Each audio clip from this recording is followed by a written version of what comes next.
Happy Thursday. We are in Colossians chapter 2. I'm reading verse 18.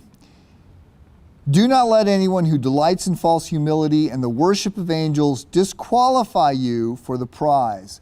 Such a person goes into great detail about what has been seen, and his unspiritual mind puffs him up with idle notions. So in addition to being alert to the Judaizers and the legalism and the way they wanted to add things, yesterday I mentioned that we also had to be alert to the possibility of Gnostics, that maybe it was the Gnostics, not the libertines, but maybe it's the Gnostics that are causing problems in the church in Colossae. The Gnostics are the New Agers. The Gnostics are those who think that they're saved by special information, spiritualism, some sort of insights from angels and other things that have been passed down to them. And not everybody knows this. This is sort of secret information, but it's available to you for 3 low monthly payments. So this is supposedly the secret information to the spiritual life, the Christian life, that other people don't have.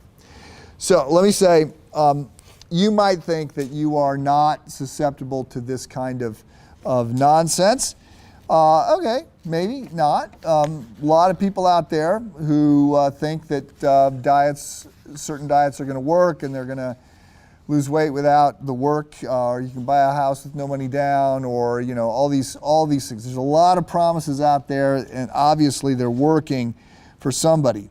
But in addition, so I'm just going to say this passage, in addition to being alert to those that say you got to try harder to be good in order to earn God's favor, the legalists, or keep these additional laws, there were the Gnostics that said that there's secret spiritual information.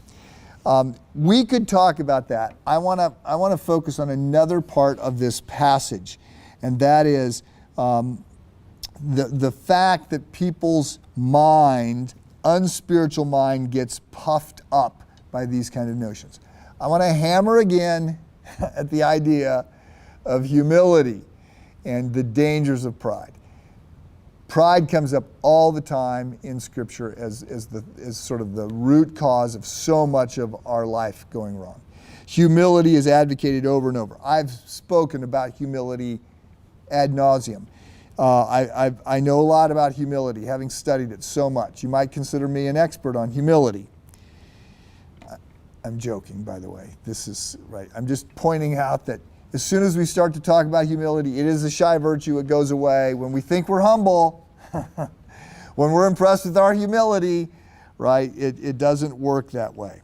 So we need to be clear-minded enough to see through the false humility. The Gnostics had this false humility, and here's the way it worked. And again, it's sort of convoluted, but they said, we would never dream that we could go right to God directly. We are going through angels to get to God. Okay, so it sounds like we're not so crass as to say we have access to the throne room of God. We can get right to the Son of God immediately. We don't consider that that's the way it goes. We're more humble than that. Okay, well, except it's not the way it works, right? We have a high priest. We can come to him immediately. So let me read again, starting with verse 18. Do not let anyone who delights in false humility and the worship of angels disqualify you for the prize. Such a person goes into great detail about what he has seen, and his unspiritual mind puffs him up with idle notions. These people, verse 19, lost their connection with the head, from whom the whole body, supported and held together by its ligaments and sinews, grows as God causes it to grow. They've lost connection, immediate connection with Jesus Christ. And when someone loses their head, generally doesn't work well. Verse 20, since you died with Christ to the basic principles of this world, why, as though you still belong to it, do you submit to its rules? Do not handle, do not taste, do not touch. These are all destined to perish with use because they are based on human commands and teachings. Such regulations indeed have an appearance of wisdom with their self-imposed worship, their false humility, and their harsh treatment of the body, but they lack any value in restraining sensual indulgence.